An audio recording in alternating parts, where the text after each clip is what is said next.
Study vision में आप लोग का स्वागत है। तो जैसा कि हम लोग जानते हैं कि अभी हम लोग यूरोप में राष्ट्रवाद के उदय के चैप्टर को देख रहे थे। तो इससे पहले वाले वीडियो में हमने ऑब्जेक्टिव के क्वेश्चन को कराया था। तो आइए आज इसका सब्जेक्टिव क्वेश्चन हम लोग देखते हैं और सारे इम्पोर्टेंट क्वेश्चन देखेंगे जो एग्ज़ाम में पूछे जाते हैं। ठीक है फ्रेंड्स, ये इसका सब्जेक्टिव क्वेश्चन यहाँ से स्टार्ट होता है, जो हर साल आपके एग्ज़ाम में यही सारे क्वेश्चन पूछे जाते हैं।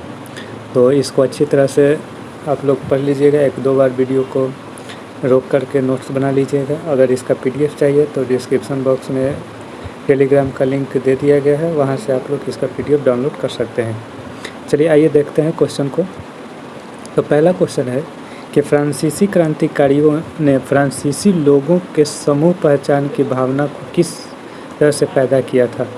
तो सबसे पहले देखिए, किसी भी जब देश में राष्ट्रवाद का जब उदय होता है तो वहाँ के लोगों को पहले जागरूक करना होता है कि किस तरह से उनमें राष्ट्रवाद की भावना जगे। तो इसी तरह से फ्रांस में जब फ्रांसीसी क्रांति हुई थी, ठीक है, तो उसमें हुआ क्या था कि बहुत सारे लोगों के द्वारा अनेक प्रकार के कदम उठाए गए ताकि जो लोग इससे वंचित थे उनमें भी राष्ट्रवाद की भावना जगे। तो इसके लिए लोगों ने अनेक प्रकार के कार्य किए, जिसमें पहला कार्य था कि नए राष्ट्र चिन्ह का निर्माण करना। ठीक है, पहले काम नए राष्ट्र चिन्हों का निर्माण किया गया। उसके बाद राष्ट्रीय भाषा का उपयोग किया गया। उसके बाद है कि केंद्रीकृत प्रशासनिक व्यवस्था शुरू की गई। और अगला जो लास्ट जो है वो है एक समान भार व मान की व्यवस्था की गई। तो ये चारों काम जो है जिसके द्वारा फ्रांसीसी लोगों में राष्ट्रवाद की भावना को जगाने का काम किया गया।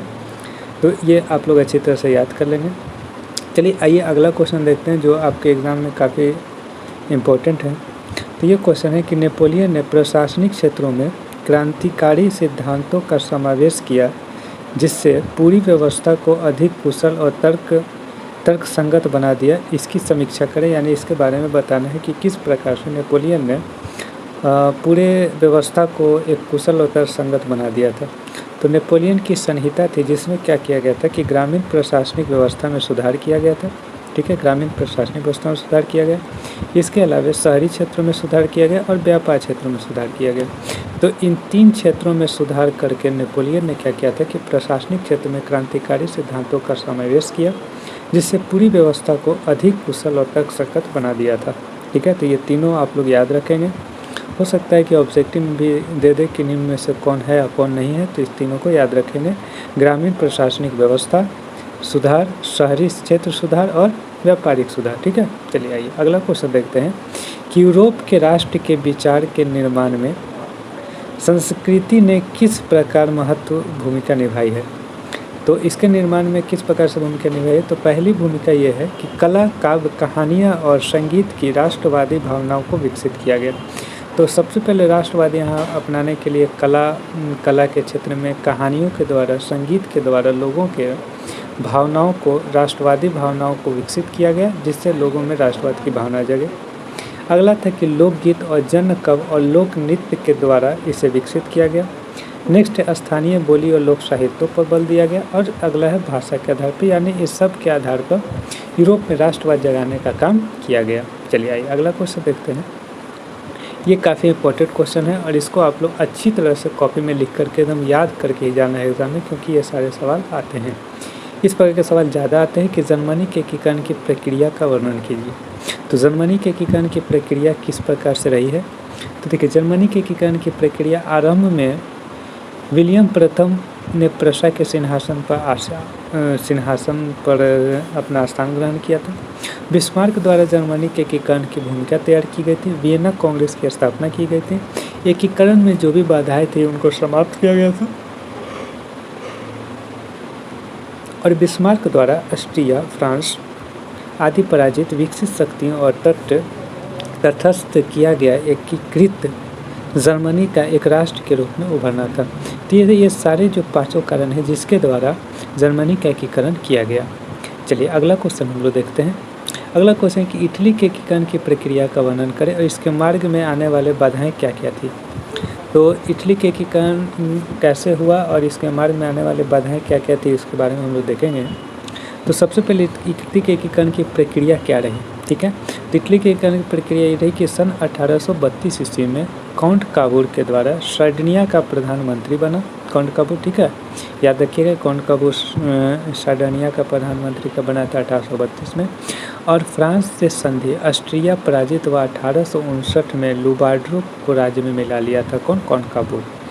दूसरा चरण में क्या किया गया कि मोडेना, है ना, टस्कनी और पार्मा, ठीक है, आदि का जनमत संग्रह द्वारा सार्डिनिया में मिला दिया गया।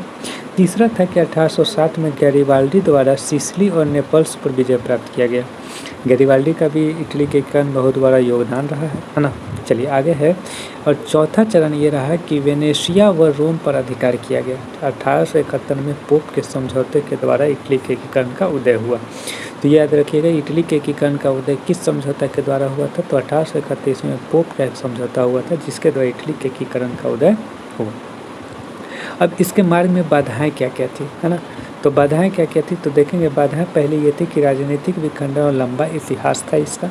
उसके बाद द्वारा पोप का जो शासक था वो भी बड़ी बाधाएं थी पोप के शासक का। उसके बाद है कि विदेशी शक्तियों का भी इस पर बहुत बड़ा आधिपत्य था, जो इसके कारण इटली का एकीकरण जल्द नहीं हो पा रहा था। ठीक है, चलिए। और बीच में है जिसमें वियना कांग्रेस था। उसके बाद अनुराधवादी शासक था, है ना। इस सब कारणों के वजह से क्या रहा था कि इटली के एकीकरण की ये सारी बाधाएं थी। चलिए अगला क्वेश्चन हम लोग देखते हैं कि ब्रिटेन में राष्ट्र राज्य का निर्माण निर्माण जो है एक लंबी प्रक्रिया का परिणाम किस प्रकार था। तो ब्रिटेन में राष्ट्र राज्य के निर्माण का एक लंबी प्रक्रिया का नतीजा क्या क्या था, तो इसके बारे में देखेंगे कि सबसे पहले क्या था कि पहले निर्जातीय पहचान, राष्ट्र की अहमियत और सत्ता में वृद्धि। दूसरा यह था कि 1688 में राजतंत्र में संसद द्वारा ताकत छीन लिया जाना। 1707 में यूनाइटेड किंगडम ऑफ ब्रिटेन का गठन किया गया। उसके बाद स्कॉटलैंड का प्रभुत्व, आयरलैंड को 1801 में बलपूर्वक यूनाइटेड किंगडम में शामिल किया गया। अगला है कि नए ब्रिटिश राष्ट्र का निर्माण हुआ और आंग्ल संस्कृति का दबदबा बना।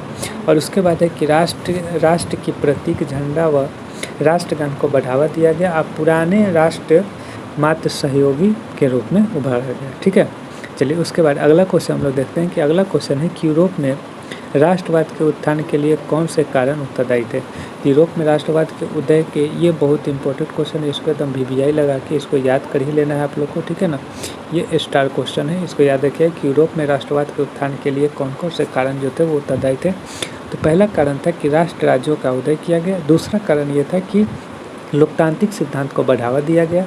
अगला रीज़न ये था इसका कि सामाजिक, राजनीतिक और आर्थिक समानता पर बल दिया गया। अगला ये था कि अन्य राष्ट्रों में मानवीय अधिकारों की मांग की गई और निरंकुश राजतंत्रों में क्रांतिकारी प्रतिक्रियाएं की गई, जिसके द्वारा यूरोप में राष्ट्रवाद का उत्थान हो पाया। ठीक है, ये सारे कारण आप लोग कॉपी में नोट कर लेंगे और लिख लेंगे वीडियो को रोक करके।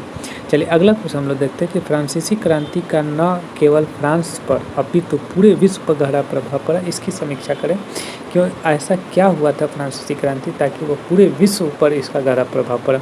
तो फ्रांसीसी क्रांति पर फ्रांस पर क्या प्रभाव पड़ा था। पहला प्रभाव यह था कि लोकतांत्रिक शासन की स्थापना की गई थी। ठीक है, दूसरा यह था कि लोक कल्याणकारी कार्य किए गए। समानता, स्वतंत्रता और भ्रातृत्व से भरे नए समाज की नींव रखी गई थी। उसके बाद है कि नवीन कानून संहिता लागू किया गया था। नेशनल असेंबली का गठन किया गया। आर्थिक एकीकरण की गई। कानून के समक्ष बराबरी की गई, यानी समान न्याय की व्यवस्था की गई। उसके बाद संपत्ति के अधिकार को सुरक्षित किया गया। तो ये सारे रीज़न जो थे वो उससे क्या हुआ था कि फ्रांस की क्रांति तो हुई और इसका प्रभाव पूरे विश्व पर पड़ा था, क्योंकि फ्रांस की क्रांति एक बहुत ही सोची समझ करके लोगों के हित के लिए, लोकतंत्र के लिए एक क्रांति की गई थी, जिसमें सभी प्रकार के समाजों का उदय हो सके। ठीक है, जिसमें मध्यम वर्ग का उदय था, उदारवादी विचारधारा का प्रारंभ हुआ, यूनान का स्वतंत्रता संग्राम हुआ, ऐसे के फलस्वरूप सांस्कृतिक व भाषा की भूमिका है और जन विद्रोह हुआ।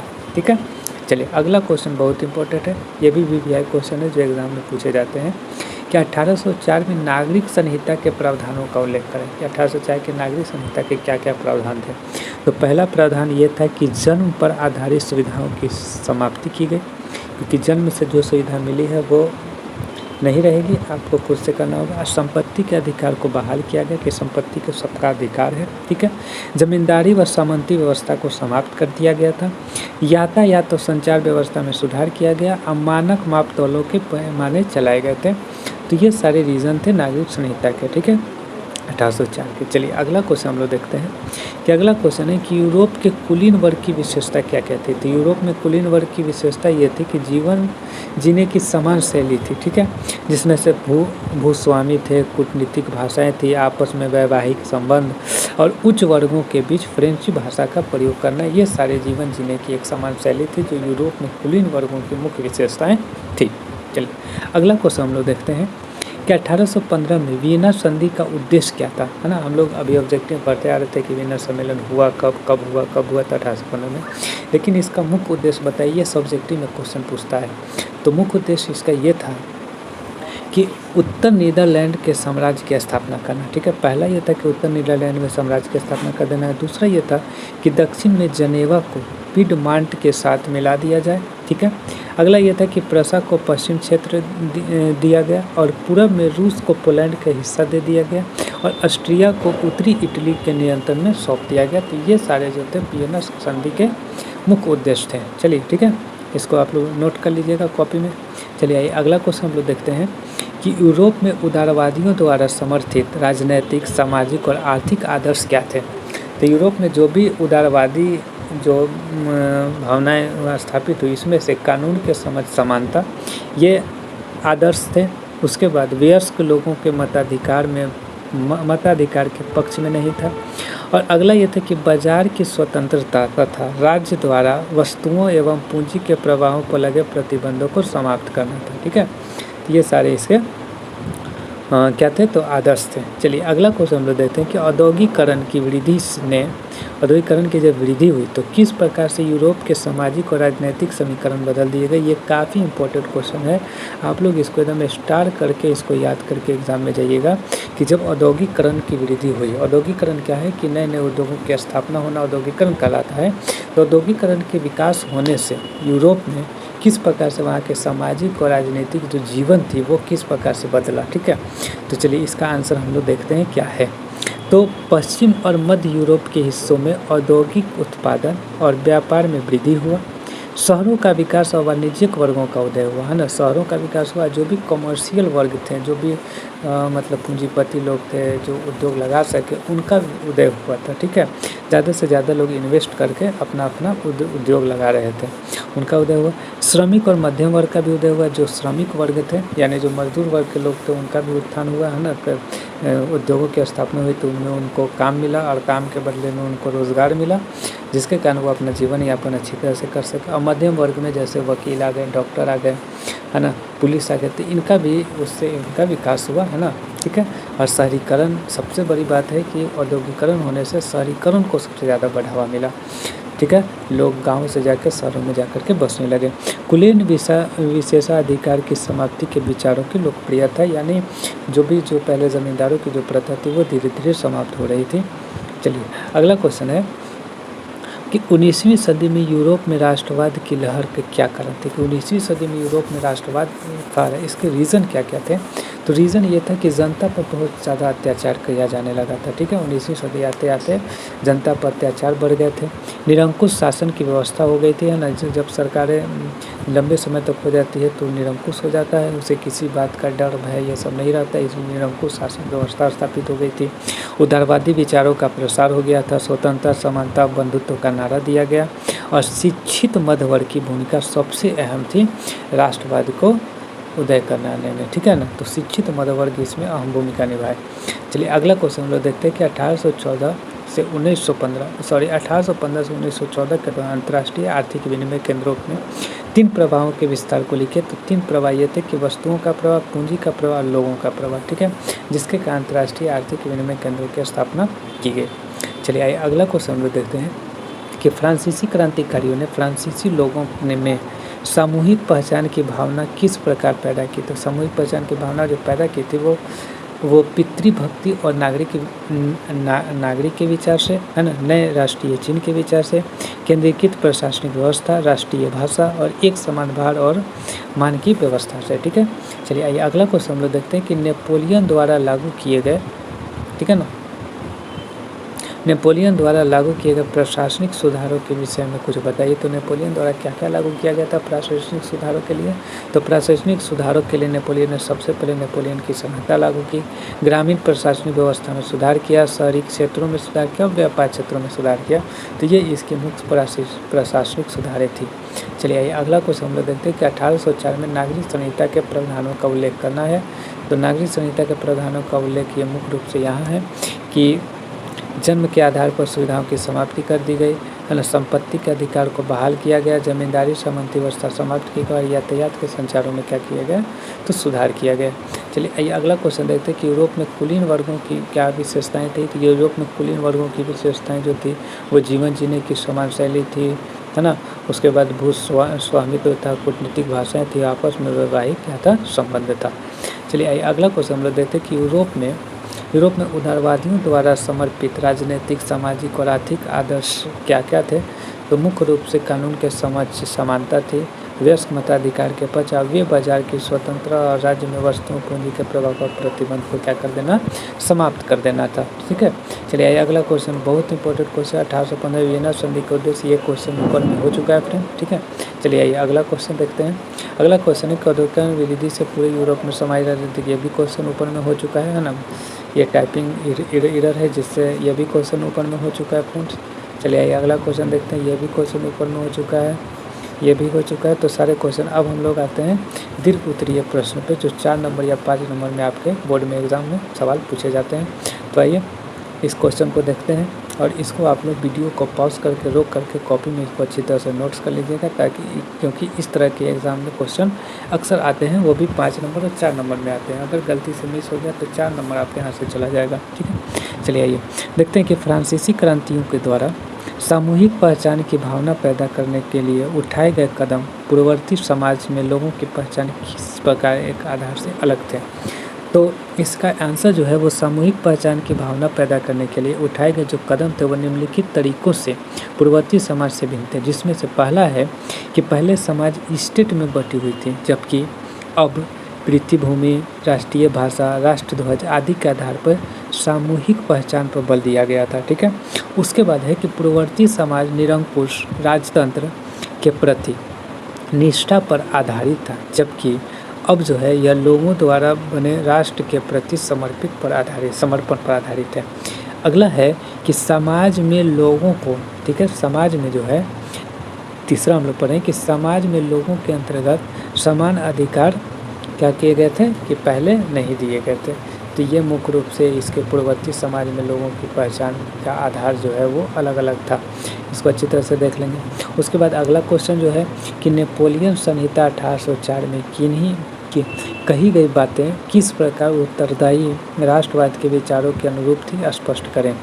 तो मुख्य रूप से बहुत सारी बातें थी, जिसमें पहला बात ये था कि जन्म आधारित विशेषाधिकार को समाप्त किया जाए, कि जन्म से जो आपको अधिकार मिले हुए हैं वह अधिकार को समाप्त कर दिया गया था।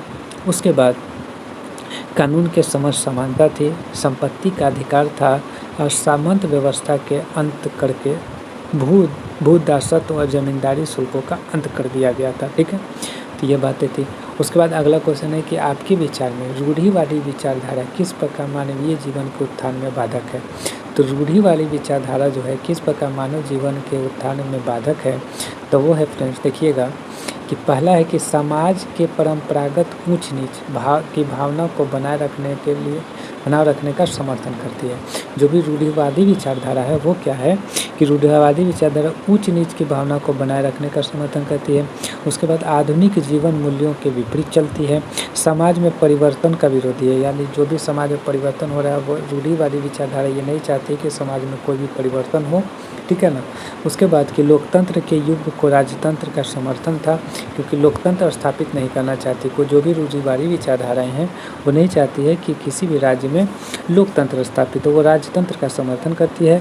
आलोचना और सहमति के खिलाफ रहती है, कोई भी सहमति कोई भी आलोचना के खिलाफ रहती है, ऊंच नीच की भावनाओं को समर्थन करती है। तो ये सारी जो हैं ये सारे विचार जो हैं, ये जो भी 1 से लेकर 5 सारे विचार जो हैं ये सारे के सारे रूढ़िवादी विचारधाराएँ हैं। कैसी विचारधाराएँ हैं? रूढ़िवादी विचारधाराएँ हैं। तो इसको आप लोग अच्छी तरह से पढ़ लेंगे, ठीक है। चलिए आइए अगला क्वेश्चन हम लोग देखते हैं कि क्रांतिकारी विचार ने किस प्रकार निरंकुश राजतंत्र के विरुद्ध आधुनिक राष्ट्र राज्यों की स्थापना का योगदान दिया। और मेजनी ने उदाहरण के द्वारा समझाना है मेजनी के द्वारा किस प्रकार से किए। तो देखिए हम जानते हैं कि इटली के एकीकरण में मेजनी का भी बहुत बड़ा योगदान था। मेजनी ने यंग इटली और एक और जो हम लोग ऑब्जेक्टिव में पढ़े थे 2 संगठन की स्थापना किया था, है ना। 1815 के बाद वर्षों में दमन के भय से उदारवादी राष्ट्रवादी को भूमिगत किया गया। इसलिए कई गुप्त संगठन उभर करके सामने आए। स्वतंत्रता और मुक्ति के प्रतिरोध में संघर्ष होने लगे। इटली के ज्यूसेप्पी मेजनी ने ऐसा एक क्रांतिकारी था जो 2 संगठन यंग इटली और यंग यूरोप का गठन किया, है ना। यंग इटली यंग यूरोप जिससे इटली के एकीकरण और गणतंत्र बनाने में काफ़ी योगदान मिला। तो यही था इटली का इसका इटली मेजनी ने इटली के एकीकरण में क्या क्या योगदान दिया। तो ये सारे योगदान मेजनी के बारे में लिखे हुए, इसको आप अच्छी तरह से पढ़ लेंगे। चलिए ये क्वेश्चन इंपॉर्टेंट नहीं है फ्रेंड्स। उसके बाद ये लास्ट वाला क्वेश्चन थोड़ा सा ज़्यादा इंपॉर्टेंट है, इसको आप लोग देख लेंगे। तो आइए देखते हैं कि राष्ट्रवाद ने साम्राज्यवाद को जन्म दिया और अंततः उसका अंत भी किया। तो इसके द्वारा समझाना है एक उदाहरण देकर के कि किस प्रकार से राष्ट्रवाद ने साम्राज्यवाद को जन्म दिया और इसका अंत भी वही कर दिया। तो देखिए इसमें लिखा गया है कि 19वीं शताब्दी में यूरोपीय देशों में तीव्र औद्योगिक वृद्धि और उग्र राष्ट्रवादी आकांक्षाओं ने साम्राज्यवाद को जन्म दिया। ब्रिटेन, फ्रांस, जर्मनी जैसे देशों ने एशिया, अफ्रीका कई देशों पर अपना आधिपत्य जमाया और उसका औपनिवेशीकरण किया और अपने हितों के अनुरूप उसका घोर शोषण किया। किंतु इसका आधिपत्य और शोषण के विरुद्ध इन देशों में साम्राज्य विरोधी आंदोलन पैदा हुए। इस प्रक्रिया ने यहाँ के लोगों को परस्पर सामूहिक एकता को बंधन में बांध दिया और राष्ट्र के रूप में स्वतंत्र राष्ट्र राज्य के निर्माण का स्वप्न सजाने लगी, है ना। यद्यपि यह राष्ट्रवाद अपनी परिस्थितियों के अनुरूप भिन्न और विशिष्ट था, किंतु इसके यूरोपीय समाजवाद का अंत कर दिया। तो ये था फ्रेंड्स हमारा यूरोप में राष्ट्रवाद का दीर्घ उत्तरीय और जो भी क्वेश्चन आंसर था वो। तो इसी प्रकार से यूरोप में राष्ट्रवाद का इतिहास का पहला चैप्टर 10th क्लास का समाप्त होता है। अगले वीडियो में हम लोग दूसरे चैप्टर के साथ मिलेंगे। तब तक के लिए चैनल को सब्सक्राइब और शेयर ज़रूर करें और इसको ज़्यादा से ज़्यादा दोस्तों के पास शेयर करें फ्रेंड, ठीक है। जय हिंद, जय भारत।